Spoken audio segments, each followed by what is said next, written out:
of the tyranny of good intentions. Former Wall Street Journal editor, father of Reaganomics, head of policy, Department of Treasury under Reagan, is our guest. We're just jamming in a few calls here at the tail end.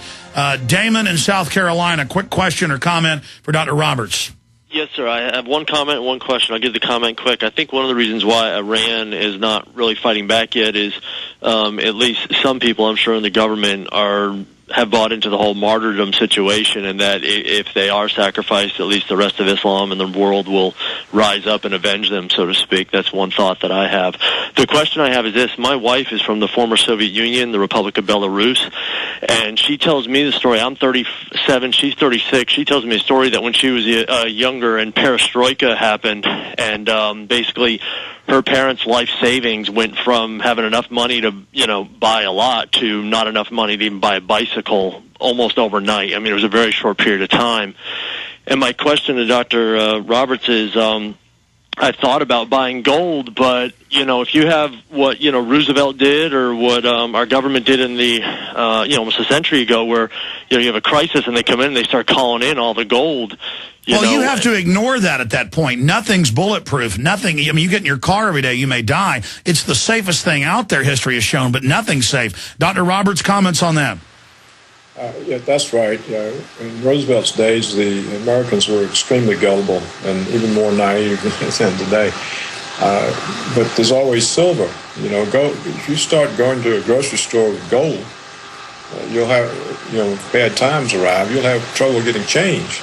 And you may find armed people waiting on you when you leave the store.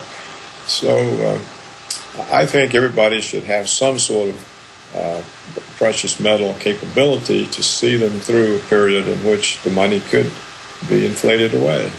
Yeah, I mean, nothing's bulletproof. Nothing is a silver bullet. The closest thing to a silver bullet is silver, pun intended. But no, I mean, that's the point in this tyranny. Nothing is safe. The only thing that's safe is liberty and freedom. That's the engine of everything good, Damon. I appreciate your call. George in Connecticut, last caller for Dr. Roberts. Go ahead.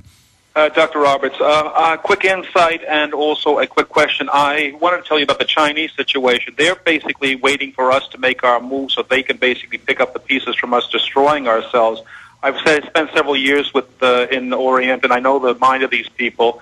And I think even people like Javinsky and Kissinger basically are using them as a back door. If this whole world falls apart, they're going to use that as a place to... Oh, I agree. The globalists have already moved their second base to China. That's a great point. Did you have a question?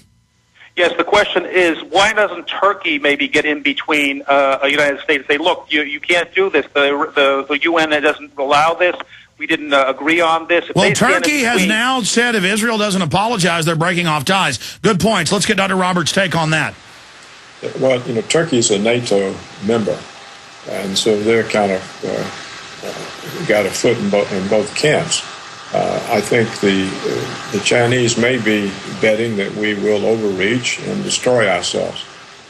But they're taking an enormous risk because if we don't, we intend to deny them access to energy. And so they should see that as a greater threat when they do.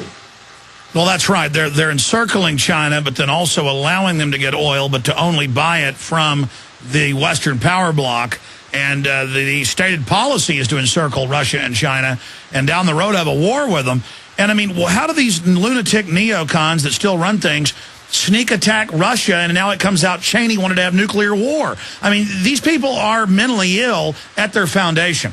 Yes, when I was in Washington, in the government, and running around with big shots, the neoconservatives, they very much desired to have a war with Russia. They wanted to defeat the Soviet Union militarily, and they got very angry when Reagan worked out a deal with Gorbachev and ended the Cold War. They just got very angry. They didn't like that. They wanted a war. Amazing. Dr. Paul Craig Roberts, we got to have you back on and talk about that piece of history that you witnessed in the future. God bless you. Thanks for the time. Peace be with you. You bet. All right, we'll be right back, ladies and gentlemen. Stay with us. Got a guest in studio.